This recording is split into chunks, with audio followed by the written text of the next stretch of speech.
lu boga yakin Allah pentak kau urang hayang sugi nu mere sugi Allah pentak tapi usaha ulah kieu aing hayang meuli mobil jadi nanti Allah masuk ieu aing rek minta bae ka Allah Gusti Mah Maha Sugi aku minta bae ka aing usaha teh tani teh cicing dengan di imah kebal-kebal rontok rambutnya terus profesor menang 2 minggu aya di Grogol nah aya modal atuh usaha ngan penta ka Allah ya Allah ya Rabb hari encan bisa mah pasrah beda jeung ahli Allah lamun memang ahli Allah nu pasrahna bener-bener kau teu kudu usaha henteu kudu usaha henteu kudu lamun emang geus pasrahna bener-bener 100% mah ya kudu geus pasrah ka Gusti Allah abdi dadina ge teu aya diayakeun ku Gusti kuari aya diurus ku Gusti dinyanggakeun sadaya daya atuh mah ka Gusti acara bae atuh abdina acara hirup atuh meureun dibere rezeki ku Gusti atuh geus pasrah ka Gusti eta teh mimiti heula ti awal terus terus geus datang ka ma'rifatullah geus pasrah ka Gusti Allah moal kudu hese moal kudu tapi lamun di syariat pasrahna pasrah syariat kudu usaha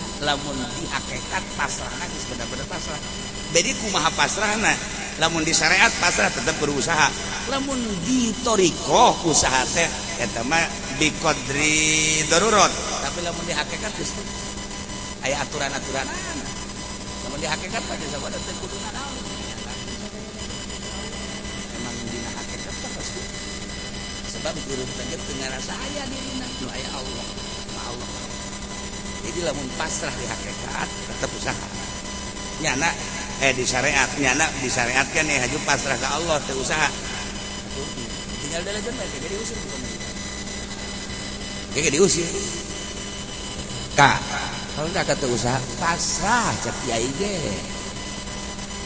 wah kakak salah ngadenge ye sian salah ngadenge pasrah kak aya di syariat mah pasrah ge tetep kudu usaha dan ngajina sia mah di tukang uduk kan gagahannya nah oh tetep bae teh kudu usaha cek eta sih bari nundutan kadangnya kita bulan saminggu TK itu sebenarnya naon dah pasrah ka Allah kaki bae lah anak aya opat bagi 2 kak babagi kakak-kakak los ta pasrah kula-kula ayeuna mah balik kula kalau teh keneh pan siapa nu kos kitu itu pasrah si pasrah usaha kak aing teh sia ieu nu salahnya di syariat lah pasrah tetap dikira usaha lamun di thariqah bi qadri darurat tapi lamun di hakikat geus kudu usaha jadi kumaha makom urang ulah neuleuh kiai gitu usaha tapi dia nama loba bae lain nurutan kiai sia kiai lain naon lain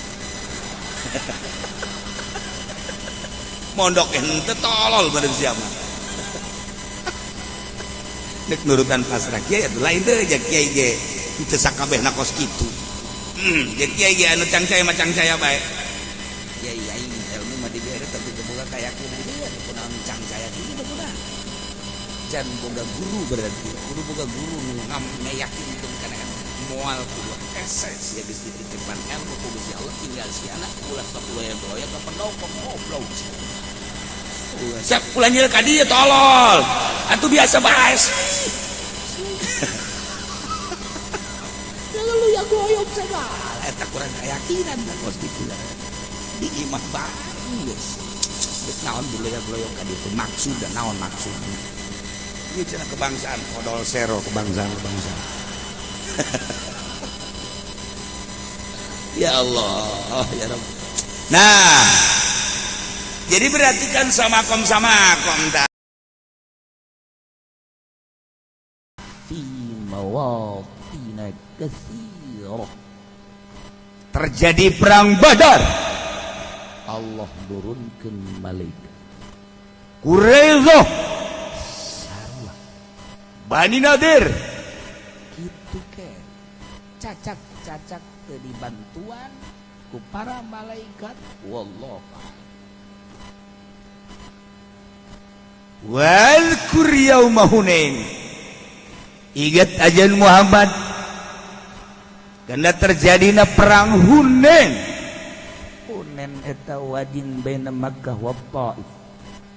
Legok jurang antara Mekah jeung Taif. Coba renung ku anjeun, ingat ku anjeun Muhammad ketika anjeun perang di Hunain merangan kaum Hawazin. Terjadi bulan Syawal tahun 8. Kumaha emang ketika Kangjeng Nabi geus perang jeung para musyrikin para kafirin selalu dimenangkeun mukmin. Wah, anu arasup Islam teh geus luar biasa. Ieu kaum Hawazin teh ya masih kene can takluk kakang. Artinya nyana ngayakeun musyawarah. Dalam permusyawarahana cek pemimpin kaum Hawazin, Muhammad pasti merangan urang. Sebab kabilah mana, kelompok mana anu henteu diperangan ku Muhammad. Ku ayana sakitu memeh Muhammad nyerang ka urang maningan langsung nyerang ka Muhammad. Tarik ulur positif dan negatifnya di kaum Hawazin tersebut loba paham akhirnya putusan jadilah perang nyerang ti heula. Carana wabeh kelompok Hawazin ieu perang.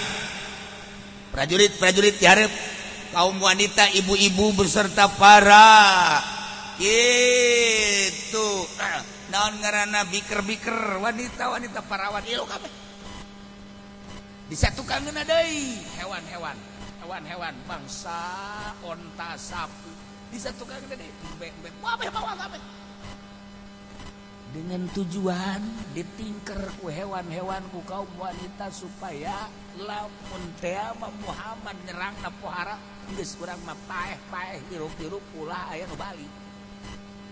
Lantaran ditingker ku kaum wanita diiring ku hewan-hewan puluhan ribu hewan, lain ribu-ribu puluhan ribu hewan, onta sapi gitu kene embe-embe. Jadi geus dek tumpat ka mana perang teh lantaran ditingker ku nu kararitu geus urang pokona mah pas menang. Ngadenge Kangjeng Nabi teh berita kaum Hawazin seperti eta. Mukminin hudang semangatna lawan. Ketika Kangjeng Nabi instruksikan perang dengan kaum Hawazin, sirkuitna tempatna adalah medanna Hunain. Teu hararese kaum wanita di Madinah hayang marilu kabeh. Sebab naon unggal perang menang. Harapanana pasti menang. Geus lamun menang urang kabagian gonimah. Emang kadinya bae ti baheula. Gonimah malulu gonimah. Tapi katahan ilulah perang kabeh. Terjadilah peperangan. Kangjeng Nabi biasa make pakaian perang naik himar anu putih diaping ku Abbas jeung Abu Sufyan. Berangkat cat Masya Allah karim di luar dugaan. Anu tatadina merasa bangga, merasa ujub, merasa gagah luar biasa lantaran ieu hitunganana leuwih loba tibatan kafir cuma 4.000 sementara muslimin 12.000 tilu kali lipat. Geus pokona mah menang pageun ku kumaha. Ternyata horenganan kaum Hawazin mah jarago mana cicing di pinggir-pinggir jalan. Pinggir-pinggir jalan anu gugumuk-gugumuk. Masya Allah ketika Kangjeng Nabi beserta para mukminin berangkat di pinggir jalan nyana nibangkeun ngalontarkeun panah atuh kucar kacir mukminin kucar kacir balik ke tukang tinggal Kangjeng Nabi mah tetep bae di dinya teu robah satika-tika ribuan panah ka Kangjeng ces Kangjeng Nabi cici aduh teu kena eta sakitu lobana ta panah ka Kangjeng Nabi set teu kena aya hiji nu kena eta mah pikiran Kangjeng Nabi hiji mah kena tuh jakona manusia biasa lamun kita boga pikiran gitu mah teu kena eta sakitu lobana ta urang eta lamun boga wiridan mah bakal wiridan mah dulu kan hayang boga wiridan anu ulah kena urang mah kitu bae loba ka hayang urang mah mun perang hayang boga wiridan ulah kena mun ditembak ulah pae lamun dagang hayang untung bae urang mah tos kitu bae mun aya awewe supaya daekeun bae karena itu walu pikiranana bung apes namun malaikat Israel nyebut nyawa orang bisa di SMS nanti dulu saya mah kahayang aku sekali itu malu terus lah payah mah payah bayi Kangjeng Nabi tetap ya Allah daya lah diabadikan laqad nasarakumullahu nyata yakin Gusti Allah geus tulungan ka aranjeun kabeh dina berbagai tempat peperangan anu lain saeutik loba ditulungan ku Gusti Allah teu Muhammad anjeun ingat ketika perang Hunain iz a'jabatkum kasratukum ketika ngagawokakeun ngaherankeun ngaujubkeun ka aranjeun kabeh teh ieu bilangan sakitu lobana dengan bahasa lan nuglaba al yauma min qillati moal eleh urang mah kabeh dina payeuh perang lantaran saeutik rombongan kafir ngan 4.000 urang 12.000 tapi ternyata di luar dugaan salam tugni ankum syai'a loba teu ngamangpaat kucar kacir mukminin ketika ningali Kangjeng diserang maka panah ces gitu kene mukminin kabur balik lain lawaneun cek yen ieu mah wa dhaqat 'alaikumul ardu bima rahubat sempit bumi nu sakieu legana rasa sempit sebabna sieun ku sieun makan sempit boro-boro ieu perang serangan anu sakitu dahsyatna cacak-cacak urang deuk liwat ka kuburan bae perasaan sempit dunia geus kajahoan di dinya teh tinggal liwat aya pocong sempit perasaan dunia eta sieun atawa urang boga musuh urang teh boga musuh nu deuk ngahantem urang perasaan dunia teh sempit nah ieu ge kusieun mah sempit kusieun entak dina Al-Qur'an dijelaskeun mukminin lantaran neuleuh serangan panah nu sakitu dahsyatna akhirna mundur alam tugni ankum syai'a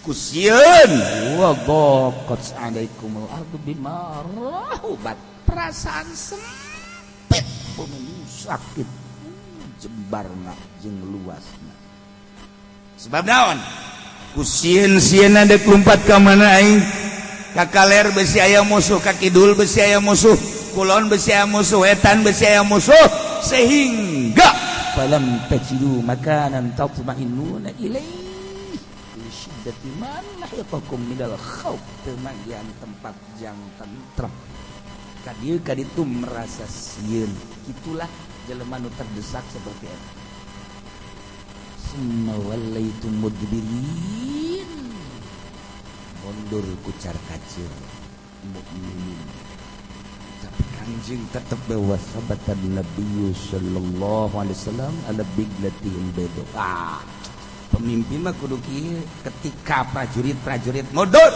pemimpin kudu tegak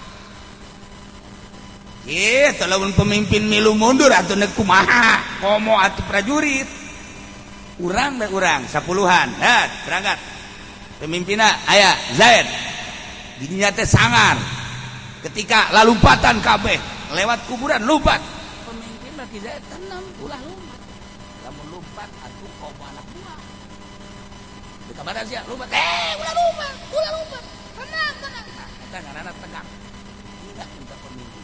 Bener kan waduh pemimpin orang hebat bener-bener. Kecil dan jangan maka pocong ke kuntilanak. Sabang samurin mana gitu gini. Kecil ya Allah ya minta kan ya. Tapi lo mau dijauhkan awas ya. Ya. Katuhun aing 5. Lah kencang aing di tengah. Pak Bimbing gue di tengah. Awas, gula lompat. Ya deh, ya. Tetap satu untung aing kan lompat. Bos, rumah ya. Tenang. Udah lompat udah tenang. Begitu dikatakan tadinya kapan beda. Yang lagi culak-culik kok pemimpin si culak-culik dia. Enggak. Korenganan. Begitu kadulu remeng-remeng. 1, 2, 3. Nyana lebih tinggal bata. Kita lain pamimpin sama kos itu mah. Pamimpin bata bicarakan dina gitu. Wasabatan tadi, masya Allah. Nunyekelan. Karena selak begal kanjeng ialah Abbas jeung Abu Sufyan. Dan ningali situasi ya Allah ya. Korenganan dia tinggal urang doang. Masih kena dicecer ku panah. Anjing Nabi didinya. Ya segenggam. Diawurkan bukan dengan baca syaatil wujud. Segenggam tanah bari tekadeuleun musuh belah mana. Di arah mana musuh jeung sabaraha lobana musuh Kangjeng nyokot cat dibacaan ku Kangjeng syaatil wujud berat tapi eta mata kena kabeh. Mata nu manah kena kabeh jeung eta dekeun eueuh di aya bae di mata. Geus digisik-gisik aya deui digisik-gisik aya deui. Teu daek eueuh nyangkol bae. Datang ke panah diturunkeun punya. Ieu bata digisik-gisik eta depan sapira berenang di jauh jeung teu kadeuleun tapi aras kabeh ka mata. Digisik-gisik aya deui atuh geus teu bisa rumah. Masya Allah. Ka eta bacaan dengan sakadar sakitu syaatil wujud. Ieu pokoknya bah. Masya Allah kan. Ini bangun apa main? Bangun digisik baik. Cak NTT lain di dia baik diimahkannya guys kena cina ke imah.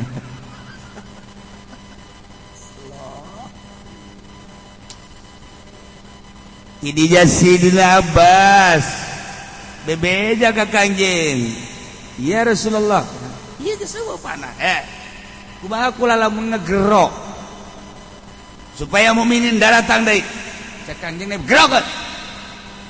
Digerokeun ku Kangjeng ku Sidina Abbas. Masya Allah karim dengan suara anu tinggi. Ketinggian suara Abbas, kekencengan suara Abbas kadenge 3 mel. Ya Allah ya Rabbi, Gusti eta si suara ku pohara-pohara tanpa pengeras suara.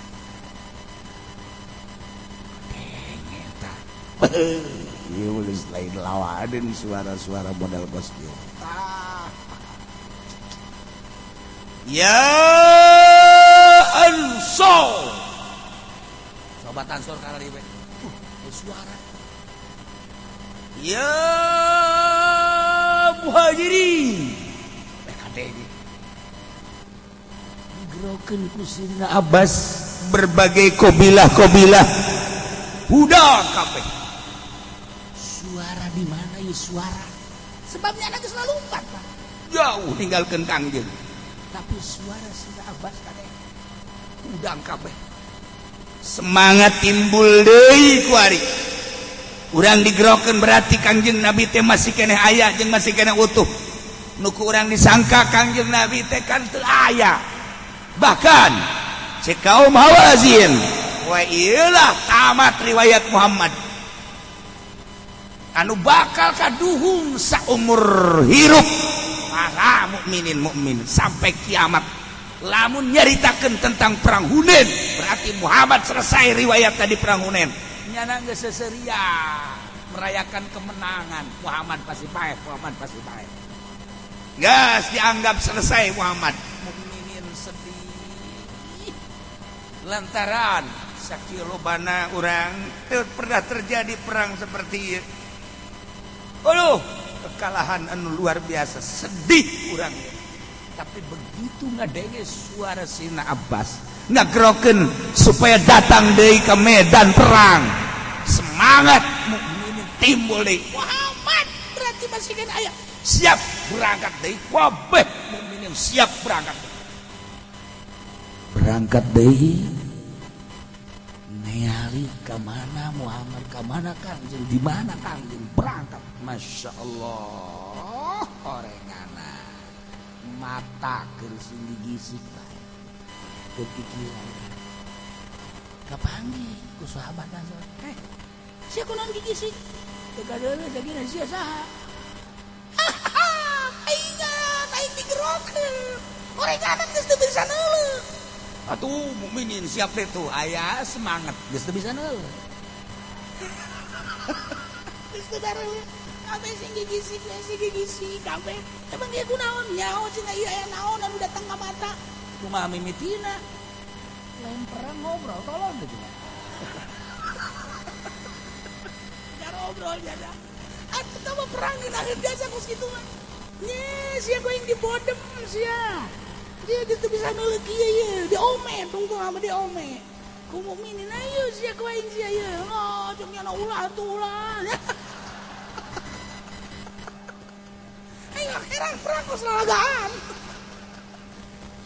Iyalah mukjizat Kangjeng Nabi Muhammad sallallahu alaihi wasallam. Nah eta teh kan anu kena nu manah Kangjeng, anu teu manah Kangjeng nah kan masih kena utuh, masih kena gagah. Tidinya ningali prajurit Kangjeng, tentara Kangjeng daratang deui bari boga semangat anu luar biasa. Ieu kaum Hawazin timbul semangat kurang sikat. Akhirnya kan ieu semangat terjadilah campur perang. Sebab naon ngarasa geus menang kan sikat habis.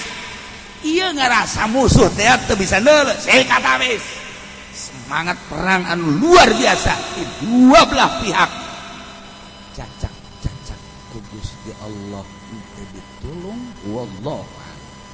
Tetapi Allah Maha segala-galanya. Ieun pertulungan diabadikeunlah dina surat Tobat ieu. Kumaha? Summa anzalallahu sakinatahu ala rasulihi wa alal mu'minin. Gusti Allah nurunkeun ketentraman, Gusti Allah nurunkeun kasakinahan jeung katumaninahan ka rasulna jeung ka para mukminin, sehingga mukminin teh baralik deui ketika ngadenge suara Sayyidina Abbas, suara undangan anu sakitu poharana, suara anu di luar dugaan. Kadengena pohara eta suara, sehingga para mukminin teh datang deui untuk membela Kangjeng Nabi perang. Sementara kaum Hawazin teh semangatan naik deui ngarasa geus menang. Tetapi mukminin dibere ketentraman kan ieu nu mahal geta tentrem. Urang gelut boga besi, boga cimande, boga cikaret, boga cikalong. Naon deui coba ayo geus pugu be karate segala silat boga, tapi urang teu tentrem. Ya eleh teu tenang dengan gunakeun akal. Eleh urang aja teh ngukuman. Tetapi urang boga ketentraman, boga ketenangan dihadapi dengan tenang. Urang teu boga pencak, nyana boga tapi nyana teu tenang. Eleh lah nu boga pencak kajen ngukuman. Nu teu boga pencak bakal menang. Sebab naon? Nyana asa sieun kan nu hese ge nu mahal tenang urang lamun ningali tinju Muhammad Ali penuh ketenangan Masya Allah Muhammad Ali kalah haji geus ka tinju ge kos dieu teu ka tinju tenang kan musuh bingung aing sedih geus tinju pohara bangunan tenang amat tah Ali tenang padahal manjana ge atuh meumer mah meumer ngan tenang tapi nu sejen-sejen asal kena bae atuh kituan bae ya dihantem diri deui dihantem diri tapi Muhammad Ali Allah rencana aya sejarahna tinju cara Muhammad Ali moal aya deui boga ketenangan tentraman horenganan nama boga izin horenganan kesambarangan boh mantak nyana asup Islam kemudian masuk torikoh Naqsyabandiyah mantak beda ketenangan Muhammad Ali dan lain-lain sebagainya eueuh anu seperti Muhammad Ali boga tenang aya mukmin teh boga tenang wae kalah tenang kan kurang lamun tenang mah lamun ka mana ya di dia naon kitu ngaran golok di dia mesti kudu maka tanaga kan bingung musuh lari ya kata dah ber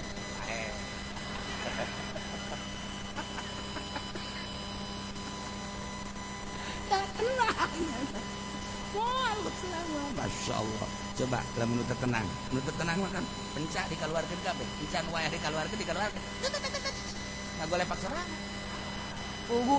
naon orenganan suku kajirat ku sukunya na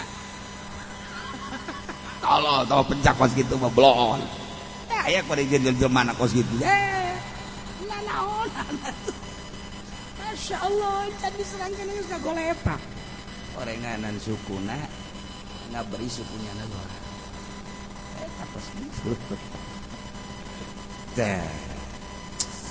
tenang di samping ayat ketenangan nang saya tenang nang Allah nu menta ketika orang hayang tenang pentala ka Allah Allah nu mere tenang urang hayang sugi nu sugi sa Allah nu mere sugi Allah penta ka Allah nu kuat sa Allah pentala kekuatan ka Allah urang hayang boga ilmu nu boga ilmu sa Allah penta ilmu ka Gusti Allah penta Allah geura urang teu bisa khusus salat anu gahusukeun jalain urang berusaha yang khusyuk bal bisa nu mere khusus sa Allah penta ka Gusti Allah ya Allah ya Rabb abdi teh teh hayang bisa salat secara zahir mah make pikir geus Gusti tetapi abdi can bisa khusyuk ya Gusti nu mere khusyuk teh Gusti khusyuk teh kayakinan moal bisa yakin lamun Gusti teu bisa abdi geus berusaha tapi tetep bae teu bisa ge aya ge perasaan batin atau nyerahkeun anak sadaya-daya ka Gusti Allah teh dengan bahasa la haula wala quwata illa billahil aliyyil teu boga daya teu boga upaya Gusti teu boga daya upaya manyangakeun sadaya tapi lain suut pasrah ke qalbu ge aya beda salat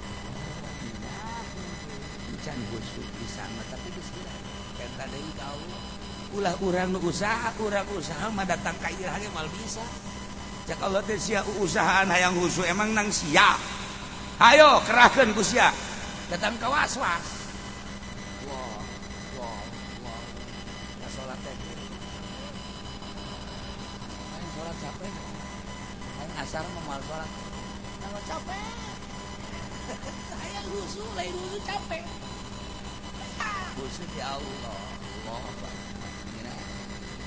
pasrahkeun ka Gusti Allah lamun dipasrahkeun nu merekna Allah ya lu boga yakin Allah penta ka Allah urang hayang sugi nu mere sugi Allah penta tapi usaha ulah kieu aing hayang meuli mobil jeung teh Allah mah sugi ieu aing rek minta bae ka Allah ya Allah Gusti mah maha sugi aku minta bae ka aing usaha teu tani teu cicing nya di imah kebal-kebal rontok rambutnya terus profesor menang 2 minggu kayak di Grogol nah ayah muda pikiran atuh usaha ngan penta ka Allah. Ya Allah ya Rabb, hari encan bisa mah pasrah beda jeung ahli Allah. lamun memang ahli Allah nu pasrahna bener-bener kau teu kudu usaha. Henteu kudu usaha, henteu kudu lamun emang geus pasrahna bener-bener 100% mah Ya kudu bisa pasrah kan Gusti Allah. Abdi lagi teh aya diayakeun ku Gusti, kuari aya diurus ku Gusti, dinyanggakeun sadaya daya. Atuh maka Gusti acara pae, atuh abdi mah acara hirup, atuh meureun dibere rezeki ku Gusti. Abdi mah pasrah ka Gusti. Eta teh mimiti heula ti awal syariat, terus berikut, terus geus datang ka ma'rifatullah. Geus pasrah ka Gusti Allah, moal kudu hese ka jeung moal kudu. Tapi lamun di syariat pasrahna pasrah syariat kudu usaha. Lamun di hakikat pasrahna geus bener-bener pasrah. Jadi kumaha pasrahna? Lamun di syariat pasrah tetep kudu usaha. Lamun di thariqah usaha teh eta mah biqadri darurat. Tapi lamun di hakikat geus aya aturan-aturanna. Lamun di hakikat teh sabada teh kudu naon. Emang dina hakikat teh pasti sebab guru teh teu ngarasa aya dirina nu aya Allah. Allah. Jadi lamun pasrah di hakikat tetep usaha. Nyana di syariat nyana disyariatkeun nih haju pasrah ke Allah teu usaha. Tinggal dalajeun bae ge diusir bukan masjid. Ge diusir. Kak, kalau kakak teu usaha pasrah cek kiai ge. Wah, kakak salah ngadenge ya. Yes, sia nu salah ngadenge pasrah. Kak, aya di syariat mah pasrah ge tetep kudu usaha. Deung ngajina sia mah di tukang uduk kan. Gagahannya nah. Oh, tetep bae teh kudu usaha cek ngana ge. Eta sih bari nundutan ngadenge na. Kita enam saminggu teh Kak, itu sebenarnya naon Kak? Pasrah ka Allah. Kak, kieu bae lah anak aya opat bagi dua Kak. Babagi kakak-kakak lo tak pasrah kula-kula ayeuna mah balik kula kolot aya keneh. Pan siapa nu kos kitu? Itu pasrah sih pasrah, usaha Kak. Aing teh sia ieu nu salahnya. Di syariat mah pasrah tetep dikira usaha. Lamun di thariqah biqadri darurat, tapi lamun di hakikat geus kudu usaha. Jadi kumaha makom. Urang ulah neuleuh kiai gitu usaha, tapi dia nama loba bae, lain urutan ge sia kiai lain naon lain. Mondok henteu tolol bareng sia mah. Nek nurutan pasrah kiai atuh lain teh ja kiai ge teu sakabehna kos kitu. Ja kiai ge anu cangcaya mah cangcaya bae. Kiai aing ilmu mah dibere tapi teu boga kayakinan ge anu kunaon cangcaya kitu teu boga. Jan boga guru berarti kudu boga guru nu ngayakinkeun kana moal kudu ese sia geus dititipan ilmu ku Gusti Allah tinggal si anak ulah sapuloya-loya ka pendopo goblok. Siap ulah nyil ka dieu tolol. Atuh biasa bae sih. Jangan lu ya goyok segala eta kurang keyakinan da kos ditu. Di imah bae geus. Geus naon buloya-loyok ka ditu maksud dan naon maksudna. Ini cina kebangsaan, modal sero kebangsaan. Ya Allah, ya Rabb. Nah, jadi berarti kan sama kom dah. Di syariat, usaha, pasrah ke Allah. Di thariqah, biqadri darurat, pasrah ke Allah. Di hakikat, ulah aya naon. Allah, masya Allah karim. Lamun geus bisa pasrah model hakikat kakarak jadi jelema. Encan bisa pasrah, encan jadi jelema. Ieu urang mah jadi jelema nih. Di jelemaan ieu mah kos kieu mah. Ieu mah patung dinyawaan. Saja jadi jelema asli da urang. Lu yak teh oke deh hirup teh urang mah. Tacan boga kayakinan. Tiba-tiba penasaran. Moal bisa di syariat bisa husu moal. Moal lain cak ulah cak Imam Ghazali jelema di syariat bisa husu kan. Allahu Akbar bisa husu paling memenang.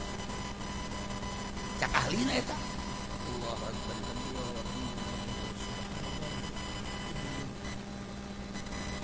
Sunda. Syariat tuh kos gitu mah. syariat begitu bang usaha teh dan lain bah komo kuari itu simpil pres terus macam-macam di jero pikiran batur nu jadi presiden nyana nu riweuh heran batur nu jadi presiden kunaon nyana nu riweuh tenang ke nyana kurang ulah aya nanaon di jero hate keluarkeun selain Allah ngomong mah ngeudah ngomong mah bisa tapi keluarkeun butuh proses eta teh tahun melalui zikir kakara Allah kan melalui usaha urang udang ikut datang ke mana zikirnya ke mana usaha datang ke mana dicoba ketika ngariung sia hayang naon sia ngariung teh ayo beneran ka aing ka hayang berkat coba Gusti Allah geus kitu teh terus lamun manteng karang lulus berarti kan lain bukulangan tahun lamun geus tentrem ka Allah eueuh nanaon di jero hate karang kadeuleukan ambeuna beda naon anu dibubui urang ka ambeukan hasil oh ieu mah bubui teh bubui daging ka ambeu seunit daging oh daging hayam ka ambeu oh ieu mah japu pucukan isuk-isuk we atuh ka ambeu sarua wal nyalahan ambean batin urang teh ya kiai kaambekan ku urang kaambe teh lain ku irung ieu tapi ku irung batin kiai mah ya seunit kiai mah ya setengah seunit kiai mah ya rada bau rada keneh kiai mah bentek ieu mah lain kiai bentek jasa nu ieu mah ye nu mana tah eta atau emang teh berarti ajal bentekna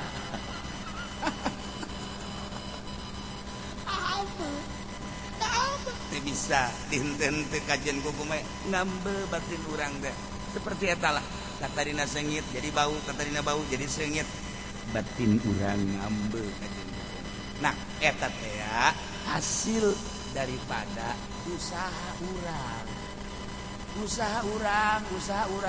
maksudna usaha supaya ulah aya masya Allah ini be Allah kaambe kajian kuku mah di gunung di hutan di mana di berbagai negara ngambe kajian kuku mage jeung hirup bakal nak merdeka di mana baik pasti pos raja kajian di mana baik Allah memberikan penghormatan ka jelema nu di kolbuna aya Allah anu macang caya kajian ting kaul ngalun negara ge pasti bae aya nu nyapa aya nu ngahormat geus kos kitu bae teh mah ketika urang Allahan tatangga teu ngambean ka urang Allahna eueuh nyelap acan aya ge nyelap jero tatangga haja nyana teh dironda ngariung sial goblok aing teu dianggap jelema tah liwat lah keur ngariung ila hadarat al-fatihah nyana liwat maksudna mah supaya mangga dia henteu keneh bae ya Allah ya Rabb cak cenah aing teu kadeuleuan tah naon geus aya mah 10 meter balik deui coba aing balik deui kan maksudna haju dehem deui pelebadinya dehem maksudna supaya emang mangga dengar teu keneh bae sak kitu dehem goblok beureunan aing teh dianggap jasa katilu kali mah mawa karung sendal diasukeun nyaho sia tolol tuh kan lantaran ngeres di jero hatena teu digrogeun endahan maling sendal aya kok jelema dah iya mukminin teh diberi ketenangan nang Allah itulah Gusti Allah memberikan ketumaninaan jeung kesakinaan saat perang sieun eleh tapi ditimbulkeun deui ku Gusti Allah semangat perang jeung diberi ketumaninaan endang Allah maha kawasa Allah ya Allah ya Rabb tidinya kakarat Allah nurunkeun wa anzala junudan lam tarauha Allah nurunkeun malaikat janga bantuan perang di Hunain anu teu kadeuleuan ku maraneh kabeh ya karim malaikat plek taruru kanyahoanana kumaha ketika perang heran aya panah teu kanyana kunaon panah bilu ka ditu cak sahabatnya sanu ngabilukeun teu kadeuleuan malaikat aya panah panjaragu manah kaum Hawazin asana kena ya ka ditu ih kok bilu kan kurang semangat ngaromongnya nak kurang perang terus panah barilu terus semangat emang disia biluk di aing ge biluk nyana dan ngarobrol emang panah kasih biluk di aing ge barilu heuy urang teu kararna nya heuh nya tungtuna makan perang ngarobrol saja buat tenang-tenang nah horengan malaikat Masya Allah karim nyabut pedang set pedang can naon-naon encan gede ketrokan geus ngagoler deui lah canana ge ai pedang aing sih heula nya da paek pedang aing teh lain nanti dinja aya nu ditembongkeun ku Gusti Allah Masya Allah karim horenganan aya sosok manusia naik kuda gagah make udeng-udeng make jubah Masya Allah kudana gagah luar biasa wahara katigali ku sababaraha sahabat horenganan Gusti Allah nurunkeun bantuan malaikat lain perang Badar bae lain Nadir bae lain Quraidah bae lain Hunain bae urang kuari lamun perang ngalawan musuh Allah ikhlas lillahi kalimatillah sabilillah nu didalengan Allah ngaluhurkeun agama Allah Allah bakal nurunkeun deui malaikat satungtung kurang lillahi taala Allah nurunkeun malaikat geus janji Allah bae teh bakos kitu laqad nasarakumullah nah tinggal urang niatna lillah pantes di zaman kamari wali sanga perang ngalawan raja-raja sadunya harita teh perang menang Islam saeutik kuantitasna bilanganna saeutik tapi menang kunaon eta lillah populasina saeutik dari kakara-kara suku Islam tapi boga keyakinan dicekel kan ku Sunan Kalijaga maneh siap perang siap cekel dandana ka pereungna kata la ilaha illallah di leungeun Sunan Kalijaga nempel ka jero kolbu jelema nu kakar ka Islam geus kitu jelema boga keyakinan nang Allah cekel dadana kos disetrum bae masyaallah kakarake maca 2 kalimat syahadat Hindu Buddha tetapi boga keyakinan jana di medan laga kaget ketika perang kena ku pedang dan lain sebagainya aya nu teu teurak henteu pernah wiridan acan tetapi teu teurak bo kuari mah amin ain sin qaf amin ain sin qaf iya kana buah boro-boro ku pedang ku cucuk tembus tu banjur tayu wasudan Kalijaga pohara jasa tah ditempelkeun riwayatna ka dia dadana perem mantap kuari aya tah seperti kos kitu nurutan Sunan Kalijaga coba jangan panggil setrum Pak Haji pengen setrum nuta tadi resep ibadah jadi ente ya Allah salahnya terumi mah lain la ilaha illallah di hati goni karung goni salah jetrum tolol atulah ka setrum naon nu dileungeunna tah aya tah setrum masyaallah kan ari waliullah mah waliullah awak netepin ku Allah ternyata hayang nyaho bahwa dagingna jeung getihna aya Allahan ketika terbunuh tak getihna Allah berarti kan daging jeung getihna teh ieu ku Allah lantaran per detik jeung per menit Allah disetrungkeun kana kakara kasih bisa gede set Allah kan mere kun fayakun terapkeun supaya boga keyakinan saya katunya terus sebab ieu na miskin ku Allah setrum Allah atuh lamun eta Ki Ahmad ketika perang lawan Belanda jadi itu serangan Belanda datang kaki Ahmad kabeh kumaha carana suntik naon nu disuntik peler porosotkeun calanana set suntik make cucu kali aget set cabut kunaon atuh disuntik kos kitu jadi gagah sakumaha kuda bae beuh pohara aneh geus seperti kos kitu bae di luar konsepsi manusia di luar akal sehat manusia disuntikan set jadi gararaga semangat perangna luar biasa Belanda di mana lawan cakara kadangnya suarana bae ge Belanda kabur Belanda eta disuntik make cucu kali ade peler coba kuari urang suntikan mun teu pararae urang nu nyuntikna wali Allah. Nu nyuntikna wali, urang diajak ku wali mah daek bae kajen ku kumaha ge. Tapi diajak ku si eta jadi najis. Wa anzala junudan lam tarawha. Wa azabal ladina kafaru, Allah nyiksa ka jelema nu kalalafir, dibunuh, ditawan. Wah, akhirna Kangjeng Nabi memenangkan peperangan beserta mukminin. Nu terbunuh loba, nu ditawan loba, bahkan hewan-hewan digiring Kangjeng Nabi 12.000 onta. Encan embe, ribuan embe. Dibawa ke mana? Ke Jarona. Kanjeng Nabi kita dibawa ke Jarona, selesai perang, dibawa ke Jarona. Di Jarona lah ku Kanjeng Nabi dibagi-bagi sesuai jeung aturan-aturan nu geus dicaritakeun waktu perang awal. Khumusna tentang gonimah dan gonimah. Eta Jarona pembagian waktu perang Hunain. Kos gitulah seputar perang Hunain. Ieu mah secara global, rincianana panjang cerita perang Hunain. Geus ieu mah keur carita tafsir, lain deuk caritakeun nanaon, deuk caritakeun teh bantuan Allah nu teu kadeulehan ku para sahabat. Ieulah malaikat diturunkeun ku Gusti Allah, lain eta bae. Terus datang ka iraha ge malaikat siap ngabantu para mukminin ketika li'ihlai kalimatillah.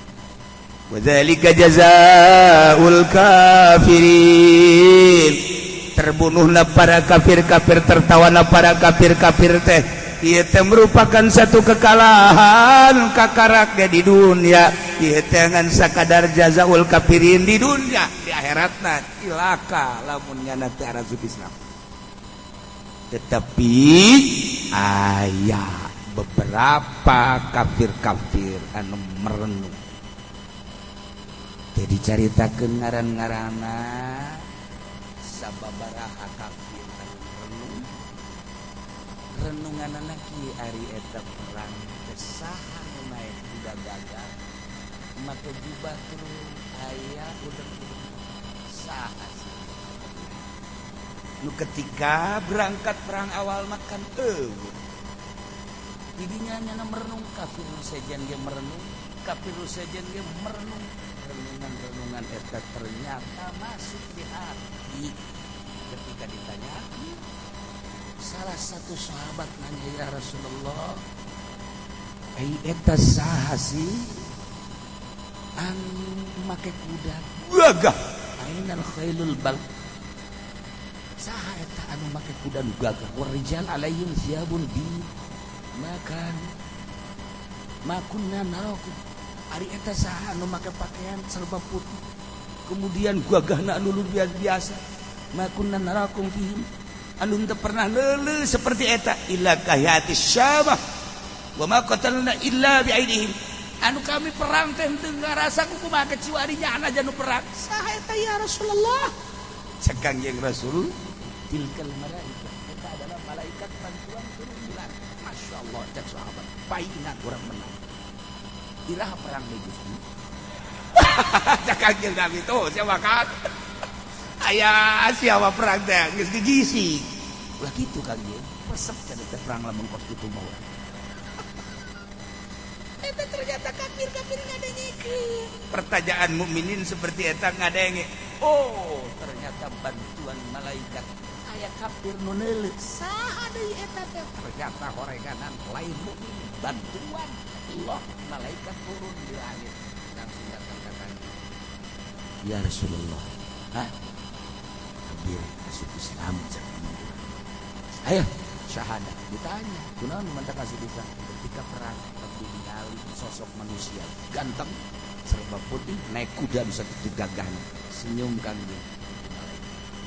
Lobala setelah perang Hunain nu arasub Islam lantaran neuleuh bantuan Allah Subhanahu wa taala. Setelah eta kakarak Islam teh wah harus di dunia teh pohara luar biasa. Sebelum putuh Mekah Islam geus pohara jasa, ialah kemenangan Hunain. Anu tadi nama loba mah loba, cuman masih kene loba nur ngaragukeun. Tapi ketika perang Hunain tahun 8 Hijriah Islam geus sumbang suara Islam teh suara jasa lantaran kafir lagi nilai bantuan malaikat turun di langit. Kos itulah seputar peperangan nu diabadikeun ku Gusti Allah dina Al-Qur'anul Karim. Maka Allah ngajelaskeun summa yatubullahu min ba'di dzalik ala may yasha. Allah narima taubat sabada disiksana para kafirin ku dibunuh diboyong terhadap jelema-jelema nu dikersakeun ku Gusti Allah dengan masuk Islam. Loba anu arasuk Islam Allah narima tobatna sebab Allah mah wallahu ghafurur rahim. Allah maha hampura tur Allah maha welas. Ketika manehanana ngamusuhan ke kafir atau eta make kafir ketika nya masuk Islam Allah narima kana tobatna.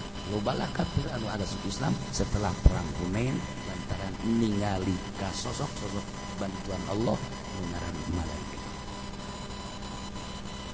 Tiga sekali deui urang menghadapi lebaran puasa mantepkeun ka Gusti Allah idkul jeung la ilaha illallah mulai ti penting ieu dicoba ku urang kadang ngabaikeun urusan-urusan dunia mantengkeun ka Gusti Allah menjelang lebaran tetep urang Rabu sesuai jeung tadi dicaritakeun ku ahli falak tadi.